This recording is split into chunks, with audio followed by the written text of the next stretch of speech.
Hey, this is Rick with Social Good Software. In this video, I'm going to be sharing with you how to customize your calendar. In the previous video, we went ahead and actually created a calendar, but now we're going to go ahead and customize it so it fits our organization and it fits what we're trying to accomplish with our calendar. So I'm going to go over here and I'm going to head over to settings. And what I want to do here is I want to keep the same name for the calendar. I just want to say daily admission calendar.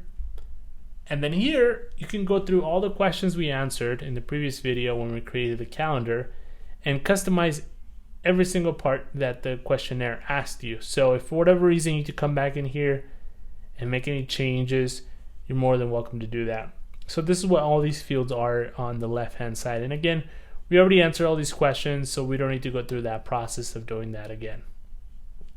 On the right hand side here, you can see here the query we built, and then you can add another link here to add more queries. So if another time, if your calendar gets really complex and you want to add more queries to feed the calendar, you can just simply go here, add them. You just add them in here. Like I mentioned before, I don't have any more queries to add, so I'm just going to leave that one there. The reserved events query here allows you to be able to remove or group sold out items in your calendar. Again, this is a little bit more advanced, and I'll have a separate video discussing how to add reserved events, but that's a different concept here that I'll share with you in a separate video. And then the reserved events configuration is just a settings for the reserved events. So again, no OData links have been found, so there's no settings there right now. And then here's our event name, and here's where we want to start customizing our calendar. So I'm just going to simply go ahead and click on this little pencil here, and you'll see here we get a list of variables. So what I'm going to do is I'm going to copy all of them and paste them in here.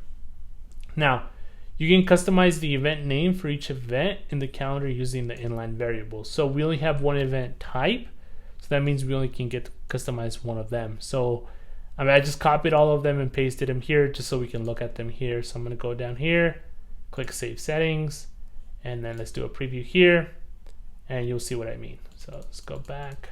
Here we go. And then we're going to click into here.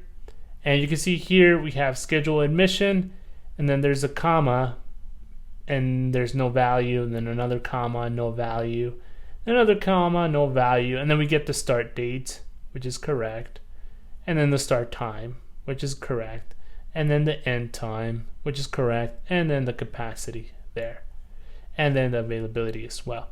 So I'm going to go back into settings, and I'm going to click edit, and here's all these values, right? So what we want to do is we want to make it useful for the person that's actually going to be buying. So we're going to say something like this. Say daily admission,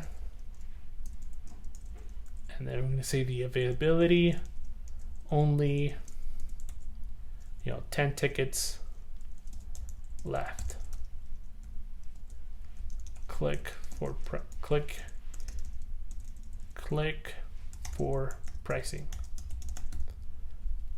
Something like this. I'm going to click set that name, go down here, save it, and then preview it.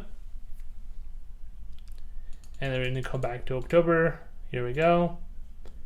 So you can see here's the label. So daily admission, let's click in here so you can see it better. Daily admission, only 500 left. Click for pricing. Maybe only 500 tickets left. Something like that. Only 500 tickets left. And then preview again. So let's go back. Here we go. And then you can see here, only 500 tickets left. Click for pricing.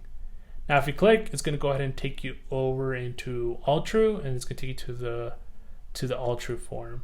So I'm going to go into settings here, and then we have customized the event name. So that's going to go ahead and do it here for the event name. I'm going to go ahead and end the video now, and I'll see you in customizing the checkbox label.